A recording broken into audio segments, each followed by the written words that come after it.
Ел президенті Қасым-Жомарт Тоқаев Алматы облысына арнайы іс-сапармен келді. Мемлекет басшысы әуелі ел үшін стратегиялық маңызы зор жаңа құрылып жатқан Алатау қаласының даму жобасымен жан-жақты танысты.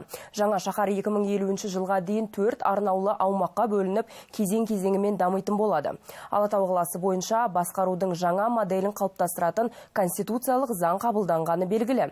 Оған президент өзі қол қойған еді. Ал мемлекет басшысы жаңа қалаға байланысты тағы қандай ұсыныстар айтып, нақты қандай тапсырмалар жүктеді. Тақырыпты кеңірек тілші тарқатсын. Қазіргі кезде қаланың жалпы ауданы 88 мың гектарды құрайды. Жаңа шаһардың негізгі даму аймақтары мен табыс көздері айқындалды. Әрі магистралды инфрақұрылымды ілгерілету бойынша жол картасы да жасалған. Жаңа қаланы басқарудың жаңа моделін қалыптастыратын конституциялық заң қабылданды. Мұндағы мақсат аталған ерекше құқықтық мәртебесіне сай инновациялар, инвестициялар және экономикалық өсім үшін тиімді орта құру, барынша қолайлы жағдай жасау көзделген. Алатау Сити тұжырымдамасының мақсаты бизнеске қолайлы жағдай жасау, инвестициялық жобаларды іске қосу, жұртты жұмыспен қамту және заманауи инфрақұрылым салу. Қала 4 ауданға бөлінеді. Бой көтеретін ғимараттардың барлығы халықаралық іскерлік және инновациялық орталықтарға қойылатын талапқа сәйкес болу керек. Қаланы абаттандыруға және жайлы қоғамдық орындар салуға ерекше назар аудару қажет. Президент орталыққа театр, стадион, әкімшілік ғимараттары мен мектептер салу керек екенін айтты. Ал облыс әкімі бұл өзекті мәселе бойынша ауқымды жобалар қолға алынып жатыр дейді.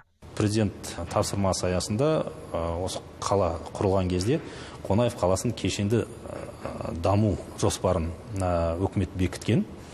Сол жоспар аясында биыл құрылыстар басталды. Ең бірінші 6 нысанның құрылысы, әкімшілік нысандарының құрылысы басталып кетті.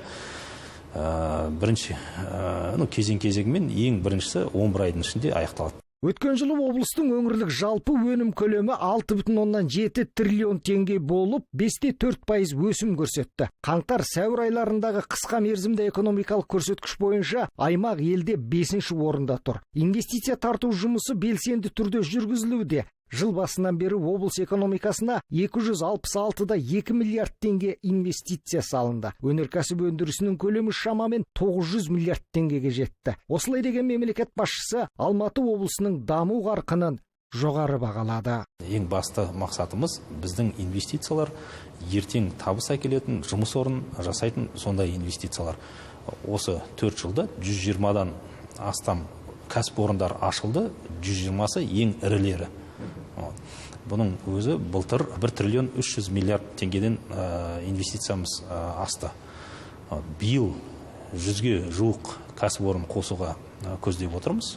Алқалы жүздесуде мемлекет басшысы әр салада еңбек етіп, елдің әлеуметтік экономикалық әлеуетінің артуына аянбай өз үлесін қосып жүрген үздіктерді марапаттады. Құрмет ордені және ерен еңбегі үшін медалын табыс етті. Олардың қатарында облыстық сушар мекемесінің маманы Жеңісбек Бейсенбаев, Алтынтаға серіктестігінің лаборанты Вера Бондарева, Сүйінбай саза этнографиялық фольклорлық оркестрінің әртісі Арыстанбек Ердәулетов, дәрігер Гүлнар Болатқызы. Ал ерен еңбегі үшін медалімен марапатталған қарапайым жұмыскер Сұлтанмұрат Алаев сынды үздіктер бар. Динара ранчо деген шаруашылықта жұмыс жасаймыз жерде. Шаруашылығымыз енді мал шаруашылығы, үлкен шаруашылық. Сол сегерме шаруашылықта 24 жылдай уақыт болды. Енді мына марапаттап атқанымды беріп атқанымда өте қуаныштымын. Бірінші жағы коллективтің арқасы осында алып атқаным. Осыдан ары мемлекет басшысының сапары Талғар ауданында жалғасты. Құрманжан Қасымжанұлы, Рашид Шүкірәлиев, Қонаев медиа.